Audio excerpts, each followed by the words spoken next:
Hello and welcome. My name's Karen O'Connor and this is Things That Make You Go, This is your podcast to help you make the most of the wisdom and experience that comes with getting that little bit older. Let's get right into it. Hello and welcome. I'm here with Ryan again. Hi. We were just having a conversation, and the topic we want to talk about today is acting and the psychology of acting and getting into people's characters. And then we started having a conversation about the one of the ways Ryan earned money when he was at uni. And no, it's not bad. Talk about what it was. It's not that particular job that you're thinking about, listeners. This particular job is when they get the medical students to start advancing on through their course, you need to be able to test them on their ability to engage with a patient with diligence and, compassion. So what they do, empathy. Yeah. So what they would do is they'd get the acting students a few buildings over to come in and pretend to be patients. You'd get given a script. You'd be like, hello, my name is Esther.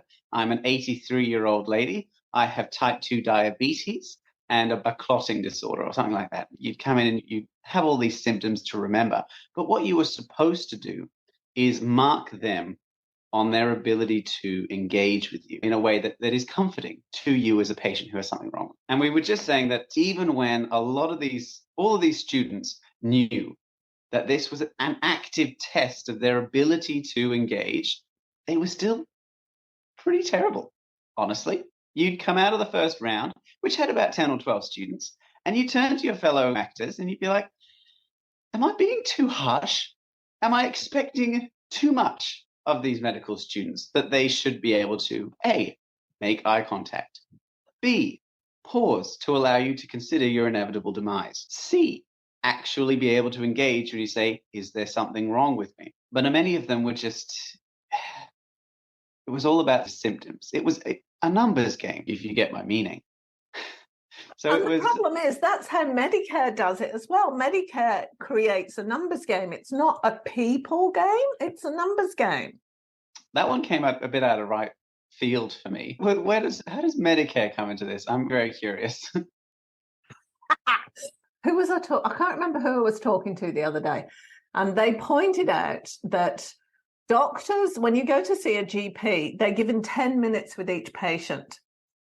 And for example, when you have to go and have blood tests, the doctors need to give a really good reason why they want those blood tests. So there's basic blood tests that you can have every year as you get older.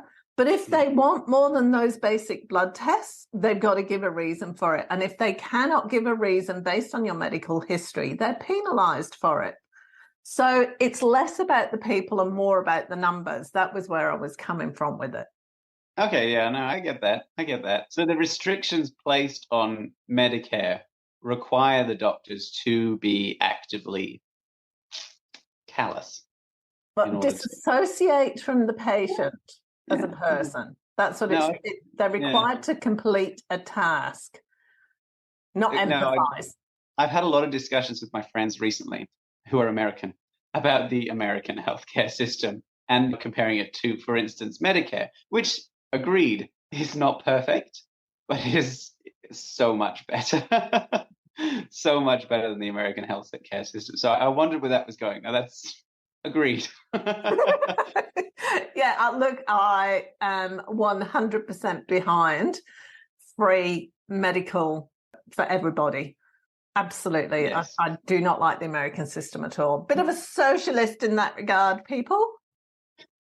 Well, it's my opinion, and we're getting a little bit off track here, but I do want to state it before we keep going. It's my opinion that for any country to grow, you need utilities, education, and medical to run at a loss, basically, in order for a country to thrive properly. Those three things are required, because everything else is the stuff that produces money. Those three things are the basic human rights. And an educated, healthy, and well-fed / sheltered population can only benefit a country, really, when you look at it.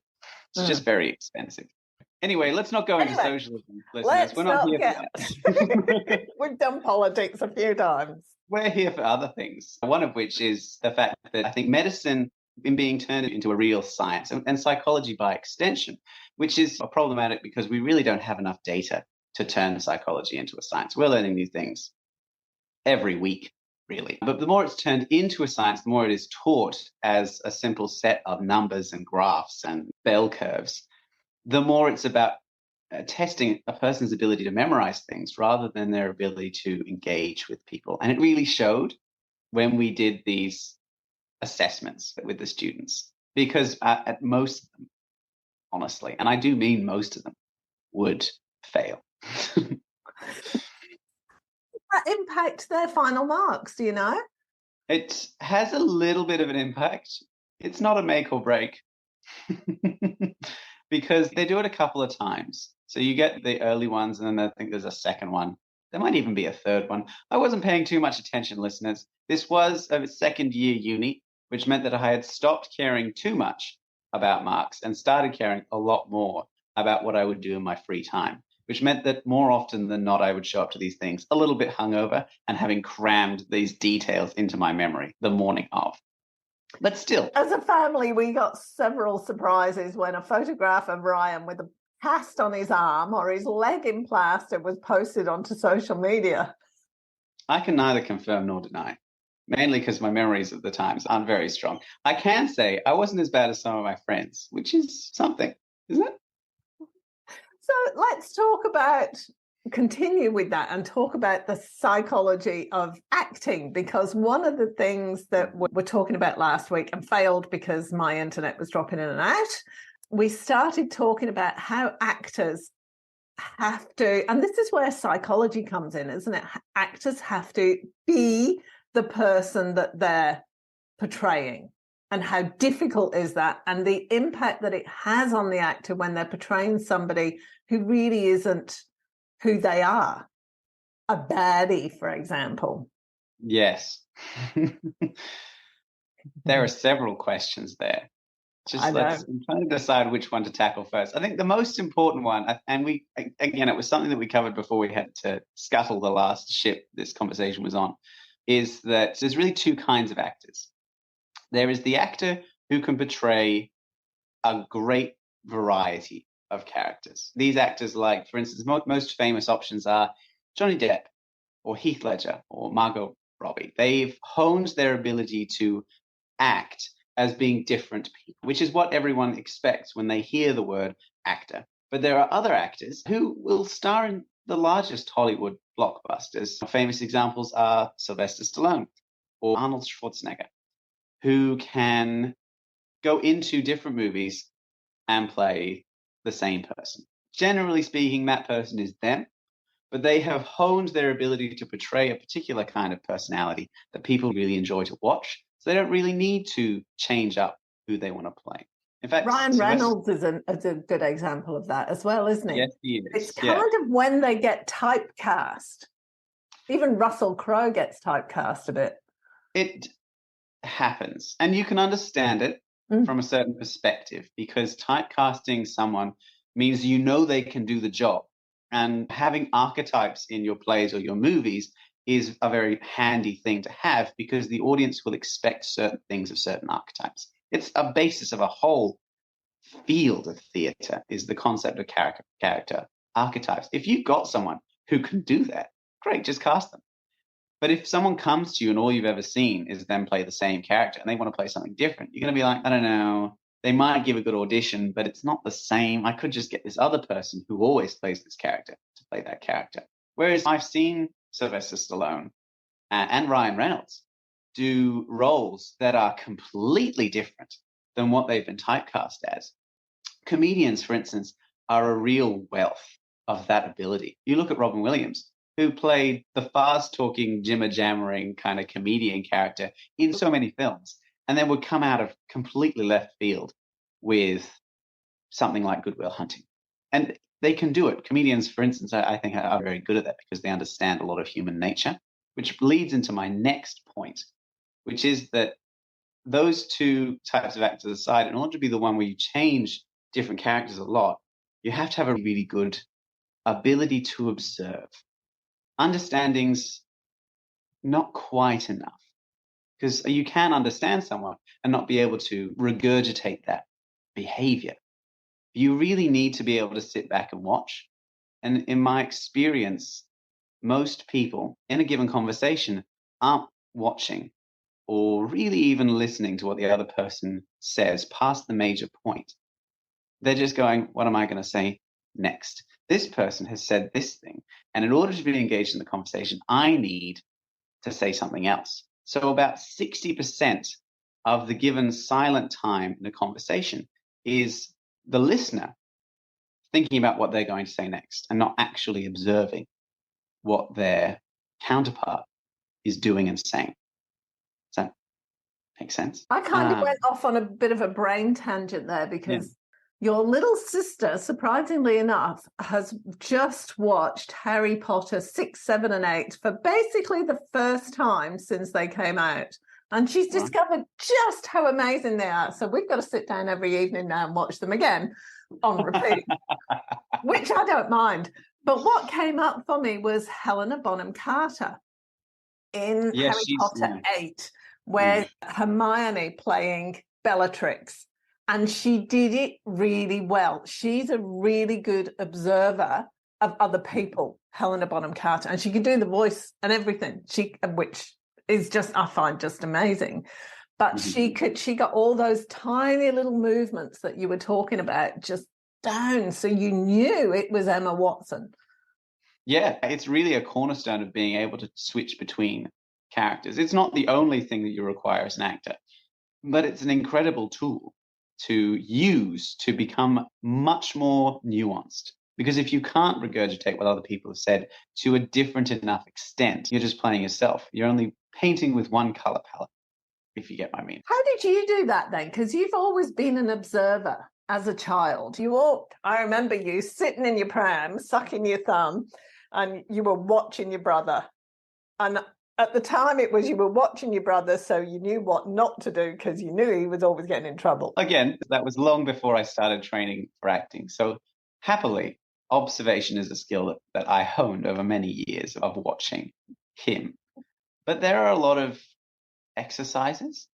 Schools of acting are all different methods of trying to train someone to be not themselves, basically. One of the most famous directors of the 20th century, one of his favorite things to do was what he called the silent etude. You go out into a space and you'd find someone whose physicality or emotions were different to everyone else's, and you would just observe them. The purpose of it was entirely about getting everything about them down. You wanted to mimic them perfectly. Everything about their posture, their gestures, their tone of voice, their expression, everything down so that you could regurgitate it for an audience and it would be completely different to you. The silent etude is a cornerstone of what he was trying to achieve as a director. And it's something that we were taught at university and that I didn't do because I completely forgot about it until the day before. And then I made something up. And you can tell when someone makes it up, because it's one of those things that if you try to make it up, if you try to make up the way that someone else moves, you will only use your own gestures to try to make someone else. And it becomes painfully obvious what you're doing, because it's everyone's physicality, everyone's voice, everyone's gestures are all a convoluted mess of rubber bands that pull against one another in a very unique way. It's all part of a puzzle. It's the cogs that turn to make a machine that's completely individual to them. Whereas if you try to substitute your own cogs, you'll make a machine, regardless of whether or not you were intending to, that moves similarly to your own machine, which is why the silent etude is so important. There's several ways of doing it, but that's one of the most basic tools to actually legitimately training yourself to take on different physicalities. Did you ever actually do that? Yes, I have done it since. I have done it since. And it's actually now one of my favorite tools to train actors, because it's something that people don't think is really necessary. And it's something people don't realize, I think, when they go out to, say, the shops or the movies, or even just sit in a park. You think of everyone as moving and expressing and gesturing the same way you do. One of the constant arguments you get in the theatre, which is becoming more and more of a real focused genre, particularly in Australia, is that people think that everyone moves in the same realistic way, which is a very small, brought back gestures, not big expressions. You're being very cool and calm and collected and small, which is something that really comes from television, because you can focus on someone's expression in television and literally zoom in to show the audience what they should be looking at in a given moment. Whereas when a person expresses themselves, it's with the entire body. When I make a point and my hands go out, it's not just my hands. I lean back, I shift my weight on my hips, my chin goes up. It's a whole body movement that's not just focused on one part of the body. And when you make those gestures smaller, you not only limit your ability to express yourself, but you cut out an entire portion of the population who doesn't do that, because you think that just because you gesture in that way, no one else does. Whereas if you go out and you observe people, you'll notice that everyone has different levels of how big they express themselves. Most people are fairly low, but I think every so often you'll encounter someone whose gestures are just completely out of this world. They're enormous, they're strange, they're the Willy Wonkas of ordinary life. But when you meet them in real life, it doesn't seem genre breaking to watch them, because it's just so natural to them to do that. Whereas if I'm to make big gestures, it feels performative, because when I express myself, it's generally in a very particular way. My hands move and my head moves at the same time. That's the gesture I make. So that's just one way to think of how different people can be, the size of their gestures, but it's so much more than that. Each gesture, each emotion transitions to another in specific ways according to specific people. Micro expressions, for instance, are a huge part of being able to communicate with other people. And many humans do not share the same kinds of micro expressions for particular transitions. So micro expressions are transitions. So micro expressions are expressions that last for less than a second, generally speaking, right? They're very small. And so most expressions that we're aware of are like happy, or concentrating, or curious, that kind of thing. Those expressions last for entire conversations, generally speaking. If someone is happy, it affects their face for a really long time. Whereas if someone's concentrating, they'll keep it like that, often for a long time. Micro expressions are much smaller and oftentimes happen under generally two conditions. The first is if something surprising happens. Someone enters a room, someone says something, you are actually surprised because something explodes. That's the first one. Surprise lasts less than a second. Most of the other times are transitions between emotions. Someone says something, you react, and then you transition into a different emotion. The transitions are micro expressions, and they are designed to communicate between people effectively, efficiently, and very quickly, but with a kind of nuance that words don't have. We don't really have too many words that can express the full scale of true emotion. If we are surprised, how many different flavors of surprise are there? How many different contexts for surprise could there possibly be? And that's just a large emotion. If we talk about moving from surprise to happy, how many different variations of that are there? How many are colored by regret or sorrow or anger? There's all these different nuances to expression, and everyone has different micro expressions because they are supposed to communicate what's happening in your brain. And everyone has a different brain. I feel like I shouldn't have to explain that. Listeners, everyone has a different brain. So everyone has different micro expressions. Point A, point B. I've connected the dots. This is still jumping, but I'm going to plow on and we'll see how it See if it goes. gets better. Yeah. And listeners, if you haven't watched the TV series Lie to Me that came out about 10 years ago, you need to watch it because that is all about the micro expressions. 10 years ago. God. Anyway, in order to be an effective actor, you need to be able to portray what is basically someone else's microexpression. It's not generally taught like that. Microexpression is a very modern term that's been developed by psychologists. But we have all these different schools of acting that are designed to make you as a body and as a person regurgitate someone else's soul? Question mark? Because it's not just their physicality, it's their being, yeah, the way they exist in a physical space. Mm. So some schools are focused on doing it from the inside out. You focus on visualization exercises. You focus on honing the mind so that it can exist in a way that is absolutely different from the way that it exists as you. For instance, Heath Ledger, in order to prepare for his role as the Joker, locked himself in a room for a month and kept a diary in which he became increasingly like the Joker in order to hone his ability to portray that character. That is one of the most common methods. In fact, it's known as the method. It's very popular, particularly amongst screen actors, but it is like any method of acting. It can be very dangerous. Trying to split your consciousness into two different states of being can have many unintended quite. That was where I went when you said that. There are ways to do it, don't get me wrong. You have to be very careful. If you do it poorly, you'll get a lot of feedback because we are who we are for very good reason.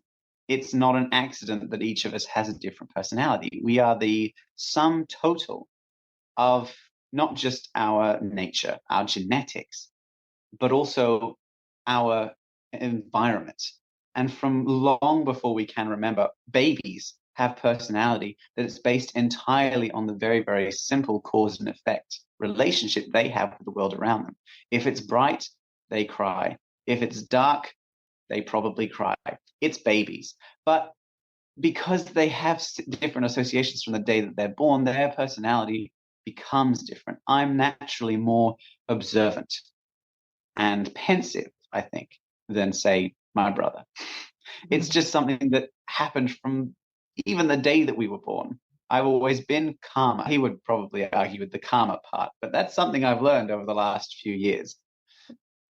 But when you try to disrupt something that you have been since the very beginning and you don't properly quarantine it, you can have unintended side effects. Your body is supposed to have a personality and it will regurgitate that personality. And if you don't keep it separate from everything very deliberately, things will start to leak from one personality to another. I was going to say that it's got to be very difficult to compartmentalize. And how does it impact your actual true self and psyche? And because it's always going to be, once you take that on board, it's always going to be there as an option, isn't it? It is. And I should put a disclaimer at this point. Most of the time, when people don't get the proper training on how to do this, the side effect is not that they create a rogue personality and they splinter their psyche. Most of the time, the side effect is, I'm talking almost exclusively, the side effect is they're just a bad actor. Because if you can't quarantine it properly on stage, your personality, as the dominant personality, will leak and the audience will be able to tell. That's generally what happens. It's only if you've done a really good job making a new personality that it starts to challenge the original personality. If you're playing an angry character, a well-known side effect is that you become very irritable as a person.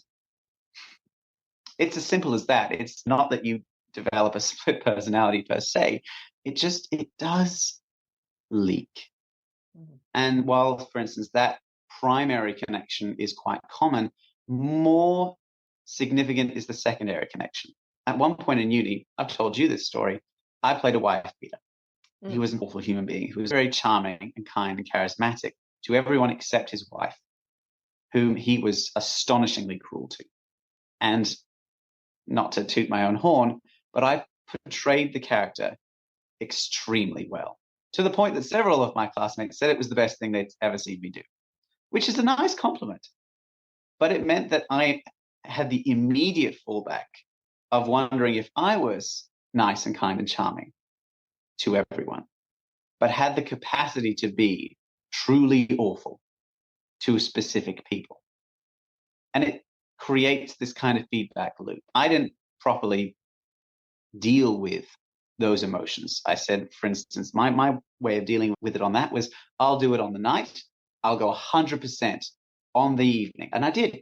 And it was great to watch. But I made my cast members cry. I made my friends flinch. And I made myself cry. It wasn't very fun. It was a bad time because there's still a small part of you, even when you're on stage, that is, you're watching yourself in any given moment.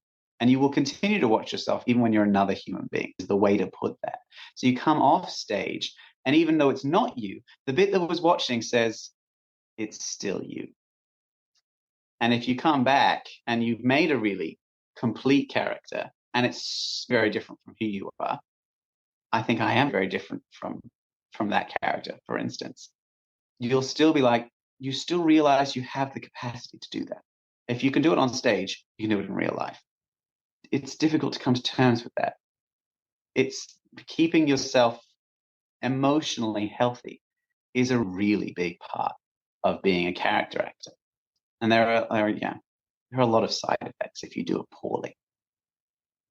I know we talked about this yonks and yonks ago, I don't think on the podcast, but in Germany, don't they have legally an actor is not fully responsible for their actions so many hours after they've finished acting? Yeah, I think it's about an hour after they've gone off stage. They can't be held accountable for any actions that they take towards a crime. I think it's like clinically insane.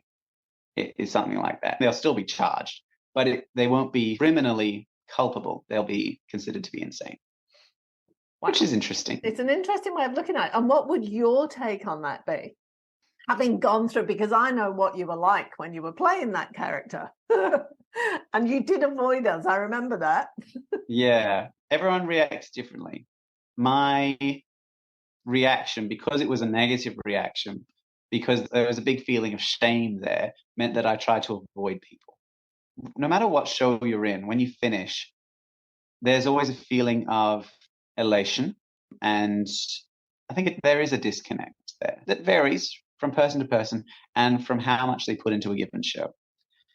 I think that it is fair to say that they are insane if they commit a crime an hour after a show. But that would be more to do with the fact that they've come off stage and immediately decided to commit a crime. And I think personally, that's insane. They should go home and sleep. Yeah, I think if they do immediately go and do a crime, they've either planned it beforehand or it is the immediate result of that change in psychology. I can't see them, unless they're a really bad actor. It's one of those things. I think it's fair to say that, but it depends. It depends on the person. If they've got a history of acting like that, great. You've got your prior cause. But it's an odd one. It's an odd one. You know what I mean? So is this called method acting? Is that what this is, or is that something different? Because you were saying there's two different schools.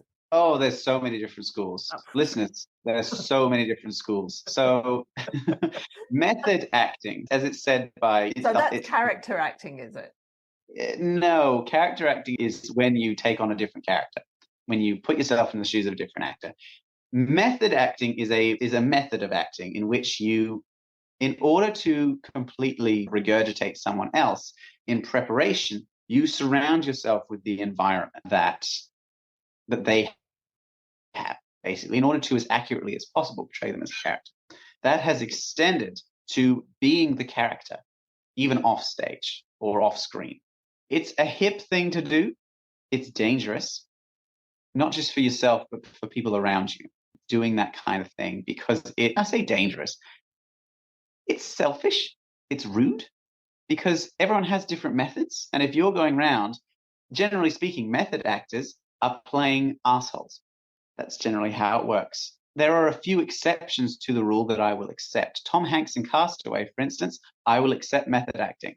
That's a really significant and specific psychology. And being isolated, I think, requires a certain preparation of isolation because it affects the way that you express yourself. Whereas if you're method acting in order to prove a point or to be an asshole, there is a point at which it goes too far. But method acting comes from Stanislavski's school. Again, I won't name all of these methods. There's so many of them, listeners. There's so many different methods. I studied this for 3 years and I haven't even scratched the surface. But the idea is that it comes from within. So you surround yourself with a given environment, and in doing so, you start to create a character that is a product of the environment and of your imagination. Generally speaking, in order to become a method actor, you can never really put yourself in exactly the same position as the character. So there is a large amount of imagination that goes on. You have to build it from the inside. It's very popular. It's not as popular for the stage, but I think one of the reasons it is so popular is that film doesn't rehearse properly. For a stage show, you need, rule of thumb, about 1 hour of rehearsal for every minute on stage. Yeah, it's a lot. That's the rule of thumb we have to go with. Whereas for film, you've got a read through. You might work on a couple of scenes with your co-workers, but then you just go straight into filming. And you do the scene over and over until you get it right. So I can understand why method acting has evolved as a way of dealing with that requirement that's placed on them. You know what I mean? Whereas for stage, because it's rehearsal based, because you spend so much time in rehearsal before you go on stage, because not only do you have to do it perfectly the first time, you have to be able to do it exactly the same way again and again. So it requires very different skills from film to stage. I remember you saying to me a while ago that it must have been when you were first thinking about doing acting. One of the schools, I don't know whether it's NIDA or WAPA, you didn't want to go there because they disassemble your personality. That's part of their methodology of teaching you to act. What's that about? That's fairly common, honestly. At the time, NIDA was infamous for it. And each school goes through different waves of how much they do that. But a lot of schools take pride in the fact they take in people and they break them so that they no longer have a distinct physicality associated with themselves. The idea is if you break them into the associated parts, they can rebuild themselves in a way that is, theoretically, they can rebuild themselves according to a character. But generally speaking, what happens is a lot of the schools will break you so that you no longer have your particular style of acting and then train you specifically to do things precisely how they do it. So you're taught a very specific method that's associated with that given school, which doesn't sound fun to me. When I did theatre, it wasn't an acting school. It was a theatre degree. It was history of theatre, methods of acting, and an understanding of direction and composition, lighting and sound design, script writing. It was the whole kind of picture, which meant that we weren't really taught how to act. We were taught what's involved in the various methods, and we tried them out. The method by which I train my actors nowadays is a hodgepodge Frankenstein's monster collection of the things that I've seen in different methods.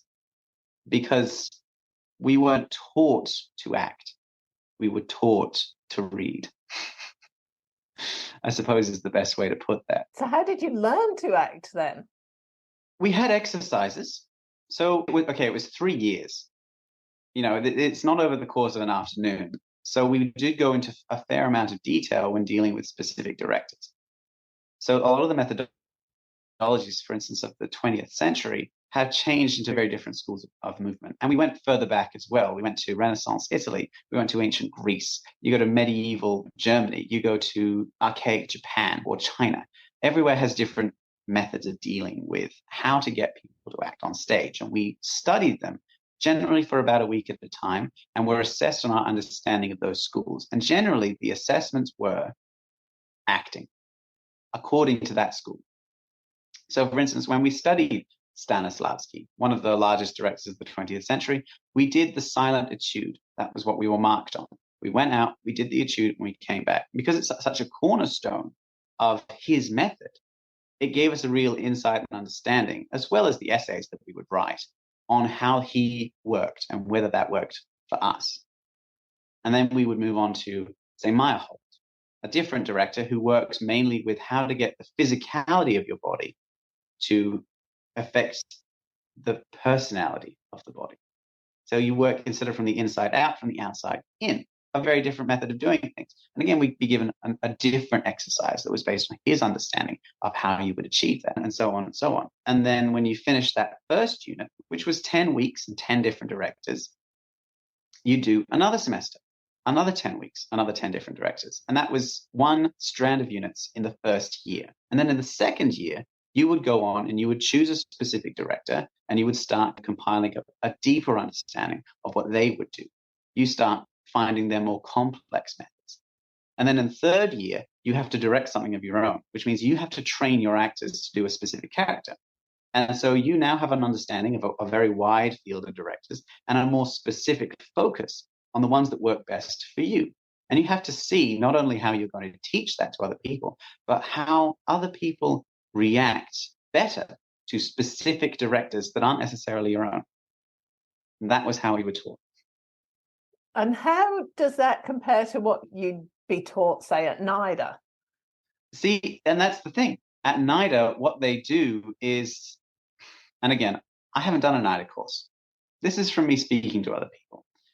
What they do at NIDA is they put you through grueling physical and mental exercise until you react the same way to the same things, so that everyone is broken down so they don't have a preference for a particular school. And then they build you back up so that you react to certain things in a certain way. Everyone comes out with the same school of thought. The process of breaking means that you no longer have a preference for a particular kind of school, which is fine. It's faster than the original method, but I think it's lazy. Why lazy? Because it assumes everyone's the same. And it assumes that a single approach applied to everyone will be stronger for having been applied to everyone. Whereas in my experience, any given project, any given creative endeavor, any given theater production is stronger for having different perspectives. The more perspectives you have, the more of an understanding you have of how an audience can view it and how it will be seen. And it's true that there needs to be a uniformity, a level that everyone remains at, so that the world of the play is consistent for the audience, which is the director's job. I don't believe that it is the director's job to micromanage the actors and tell them where they need to be at every given moment. I believe it's the director's job to take disparate actors, say 7 or 8 of them, who all have a different understanding of the text, and push them in the same direction so that they come together and they orbit one another with their different understandings of the text and their different understandings of acting, so that they make something that is cohesive and complex to watch, rather than breaking them down and building something that is just what I see. Yes, that basically sums up the Ryan School. I'm actually going to finish there because this is dropping out again.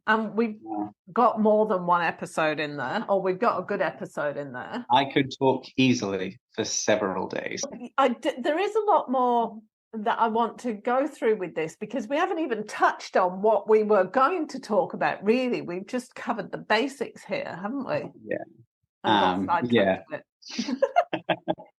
There's so much to talk about. There really is.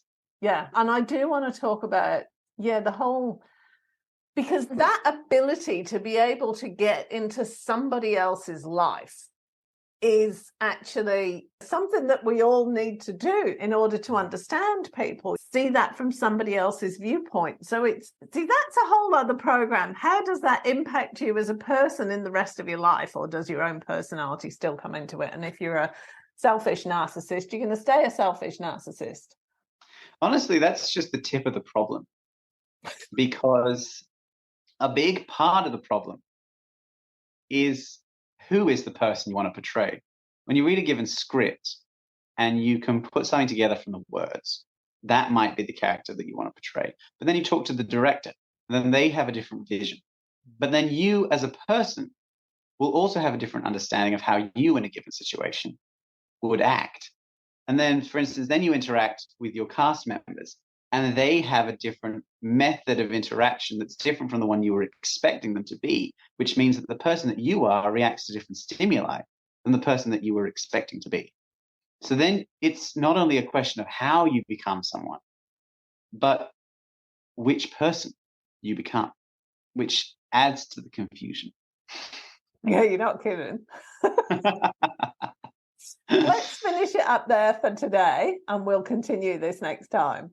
Let's do that. Yeah. Thanks, Ryan. If you enjoyed this episode, be sure to subscribe so you're notified when a new episode is posted, and rate and review this podcast and share it with your friends, please. Thanks so much for listening, and I hope you're leaving with some great ideas that can make a difference in your everyday life. Until next time.